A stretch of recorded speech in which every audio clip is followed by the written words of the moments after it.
کیا وہ کبھی پکڑے جاتے ہیں؟ کیا اللہ انہیں معاف کر دیتا ہے؟ پھر ان کی سزا ایسی آتی ہے کہ لوگ دیکھ کر کانپ جاتے ہیں۔ آج میں آپ کو ایک ایسی سچی داستان سنانے والا ہوں جو مصر کے ایک پرانے گاؤں میں واقع ہوئی۔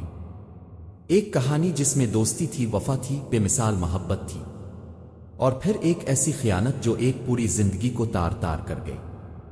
لیکن یقین مانیں، اس کہانی کا انجام ایسا ہے کہ آپ سوچ میں پڑ جائیں گے کہ واقعی اللہ کے گھر میں دیر ہے، اندھیر نہیں۔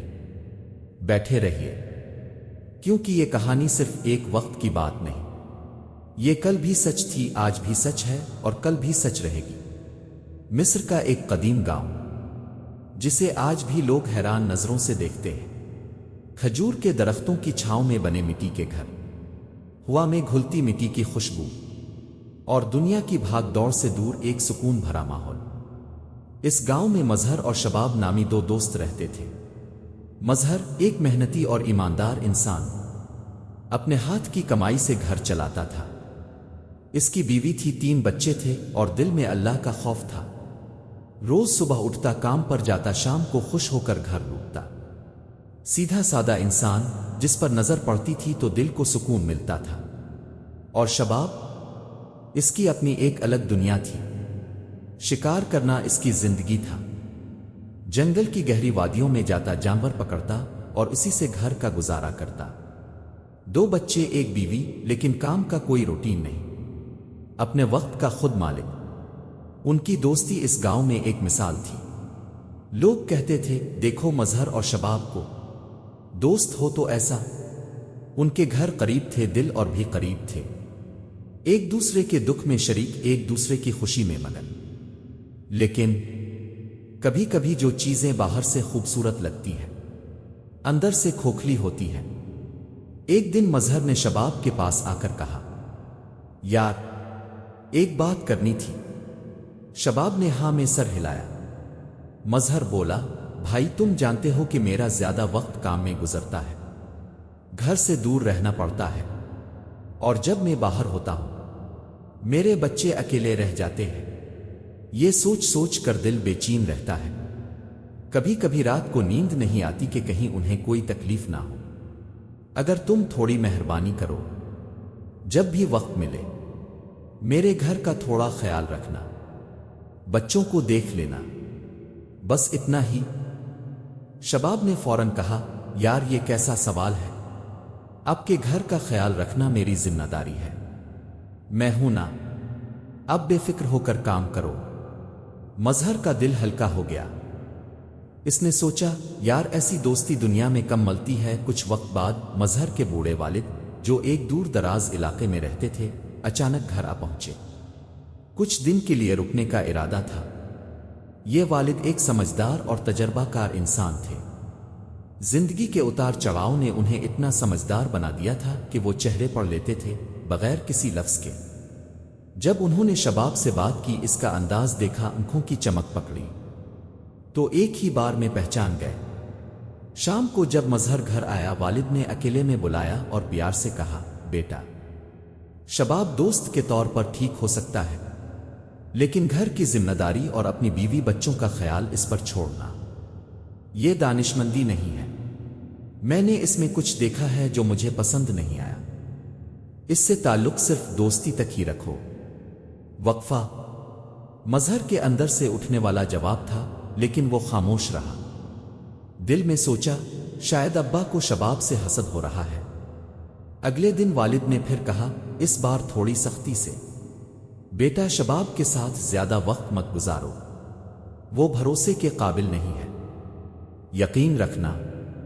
آواز میں درد۔ مظہر نے والد کی بات کو ایک کان سے سنا اور دوسرے کان سے نکال دیا۔ رکو، لہجہ بہت سنجیدہ۔ دوستو، یہی وہ لمحہ تھا جب مظہر نے اپنی تقدیر کا فیصلہ کر لیا، اور اسے خبر بھی نہیں تھی۔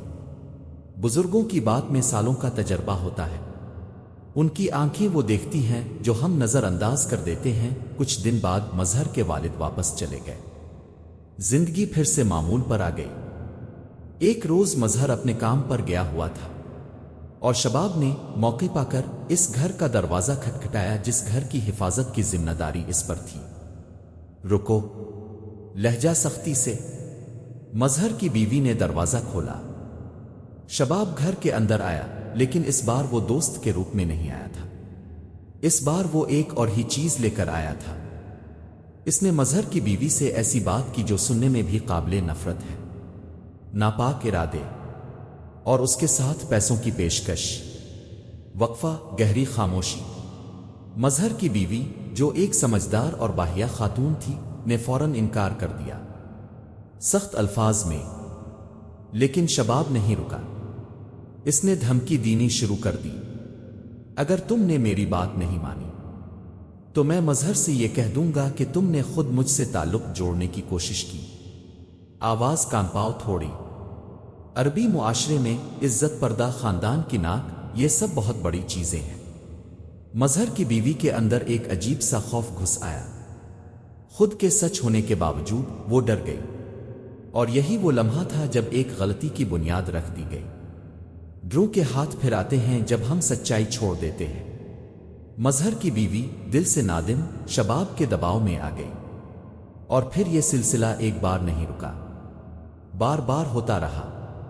مظہر روز کام پر جاتا اور یہ فساد گھر میں جاری رہتا۔ اللہ کے یہاں سب کچھ ہوتا ہے۔ کچھ چیزیں چھپ سکتی ہیں انسانوں سے، لیکن اللہ سے کچھ نہیں چھپتا۔ ایک دن اچانک مظہر کے والد اور والدہ دونوں گھر آ پہنچے، اور اندر جو منظر انہوں نے دیکھا۔ وقفہ، خاموشی، لہجہ ہموار اور دردناک۔ وہ منظر تھا جو کسی بھی باپ کے لیے قیامت سے کم نہیں ہوتا۔ مظہر کے والد کا غصہ آسمان چھونے لگا۔ انہوں نے شباب کو پکڑا، اور پھر جو کچھ ہوا وہ مذموم تھا۔ مظہر کی والدہ آنسوؤں میں بہہ گئی۔ گھر میں ایک ایسی خاموشی چھا گئی جس میں صرف درد تھا، صرف شرم تھی، صرف ایک ٹوٹا ہوا خواب تھا۔ آواز میں درد بھرو۔ شام کو جب مظہر گھر آیا، والد نے اسے خود بتایا سب کچھ، اور پھر کہا، یہ سب تیری غفلت کا نتیجہ ہے بیٹے۔ میں نے تجھے پہلے ہی خبردار کیا تھا، لیکن تو نے میری بات نہیں مانی۔ رکو، لہجہ بہت جذباتی۔ مظہر پر وہ پل قیامت بن کر گزرا۔ وہ زمین پر بیٹھ گیا، اور پھر رونا شروع ہو گیا، وہ رونا جو اندر سے آتا ہے، جزیروں ٹوٹنے کا رونا۔ وہ جانتا تھا کہ یہ سب اسی کی لاپرواہی کا نتیجہ ہے۔ مظہر کے دل نے فیصلہ کیا، طلاق۔ والد نے روکا، یہ غلطی تیری اپنی تھی۔ تو نے شباب جیسے آدمی کو گھر کی اجازت دی، لیکن مظہر اپنی بیوی پر بھروسہ کھو چکا تھا۔ کچھ بندھن ٹوٹ جاتے ہیں، پھر جوڑنا مشکل ہوتا ہے۔ طلاق ہو گئی، بیوی پر قیامت ٹوٹ پڑی، لیکن یہ اس کے اپنے اعمال کی سزا تھی۔ اگر اس نے پہلی ہی بار سچ بول دیا ہوتا، اگر اس دن شباب کے سامنے ڈی نہیں ہوتی، شاید یہ سب نہیں ہوتا۔ مظہر بھی آگ بجھانے والوں میں شامل تھا۔ جب آگ پر قابو پایا گیا اور اندر سے لاشیں نکالی گئیں، سب دنگ رہ گئے۔ ان لاشوں میں ایک شباب کی تھی، دوسری مظہر کی سابقہ بیوی کی، اور دو اور لاشیں، دو معصوم بچوں کی۔ مظہر نے یہ منظر دیکھا اور اس کا دل دہل گیا، آنسو روک نہ پایا۔ غصے اور غم کا ایسا طوفان تھا جو اندر ہی اندر بجھتا رہا، لیکن وہ کچھ نہیں کر سکتا تھا۔ اب وقت گزر چکا تھا۔ دل کے اندر صرف ایک بات تھی، اے اللہ، تو سخت پکڑنے والا ہے، تو انتقام لینے والا ہے، لیکن تو رحیم بھی ہے۔ اللہ کے گھر میں دیر ہے، اندھیر نہیں۔ نئی صبح، نئی زندگی۔ وقت بڑا بے رحم ہوتا ہے، لیکن اللہ بہت رحیم ہے۔ کچھ عرصے بعد مظہر کے والد نے فیصلہ کیا، بیٹا اب تجھے آگے بڑھنا ہے، زندگی رک نہیں سکتی۔ مصر کی ایک نایاب لڑکی حسن میں، سیرت میں، اخلاق میں سب سے پیاری سے مظہر کی شادی کی گئی۔ جب مظہر نے اپنی نئی دلہن کو دیکھا، اس کا دل جھانک کر بولا، یہ کیا ہے اللہ نے دیا ہے مجھے۔ اس کا چہرہ اندر سے نور تھا، آنکھیں ملاوٹ سے پاک، مسکراہٹ ایسی کہ دل کے زخم بھر جائیں۔ اللہ نے مظہر کے درد کا حساب رکھا تھا۔ اس نے دیا پہلے سے 100 گنا بہتر۔ اور مظہر نے اس بار اپنی زندگی سے سبق لے لیا تھا۔ وہ روز وقت پر گھر لوٹتا، اپنے بچوں کا خود خیال رکھتا، دوست کو دوست تک رکھتا، گھر کا محرم نہیں بناتا۔ دل کا سچا ہونا اپنی جگہ، لیکن زندگی میں دانشمندی اور ذمہ داری بھی اتنی ہی ضروری ہے۔ سیکھے ہوئے اسباب۔ دوستو، اس کہانی میں ہم سب کے لیے کچھ ضروری اسباق ہیں۔ بیوی ہونے کے ناطے اپنے شوہر کو ہر بات بتاؤ، چاہے وہ کتنی ہی مشکل کیوں نہ ہو۔ ایک وقت پر سچ بولنا کافی ہوتا ہے، خاموشی نے صرف تباہی کی۔ شوہر ہونے کے ناطے گھر کے معاملات، بیوی ماں بہن، ان کی حفاظت خود کرو۔ غیر مرد کا گھر میں دخل یہ غیرت کی بات ہے۔ کسی پر اندھا بھروسہ گھر کی بربادی لا سکتا ہے۔ بیٹا ہونے کے ناطے والد کی بات کو کبھی نظر انداز مت کرو۔ ان کا تجربہ اور ان کی نصیحت یہ تعاون کی نہیں، دل کی آواز ہوتی ہے۔ دوست ہونے کے ناطے اگر کوئی تم پر بھروسہ کرے تو یہ امانت ہے۔ سچا دوست وہ ہوتا ہے جو دوست کی عزت کو اپنی جان سے زیادہ پیارا رکھے۔ جو آج دھوکا دیتا ہے وہ یہ نہ سمجھے کہ وہ بچ گیا۔ اللہ کا نظام عدل کامل ہے، اس کی پکڑ جب آتی ہے تو پھر کوئی دعا بھی کام نہیں آتی۔ لیکن جو صبر کرے، سچا رہے، اللہ اسے کبھی خالی ہاتھ نہیں چھوڑتا۔ مظہر کی نئی زندگی وہ صرف اس ایک لڑکی کی وجہ سے نہیں ملی، وہ ملی کیونکہ اس نے صبر کیا، سچ پر کھڑا رہا اور اللہ پر بھروسہ نہیں چھوڑا۔ دوستو، یہی ہے سب سے بڑی سیکھ۔ مجھے امید ہے اس کہانی نے آپ کے دل کو چھوا ہوگا اور کچھ سوچنے پر مجبور کیا ہوگا۔ اگر آپ ایسی سبق آموز کہانیاں سننا چاہتے ہیں جو آپ کی زندگی میں روشن راہیں دکھائیں تو ہمارے چینل کو ابھی سبسکرائب کر لیجئے۔ ویڈیو کو لائک کرو اور اپنے دوستوں، بھائی بہن، فیملی کے ساتھ شیئر کرو، کیونکہ کوئی نہ کوئی ضرور اس سیکھ کا انتظار کر رہا ہے۔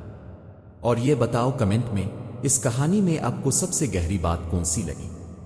اللہ حافظ۔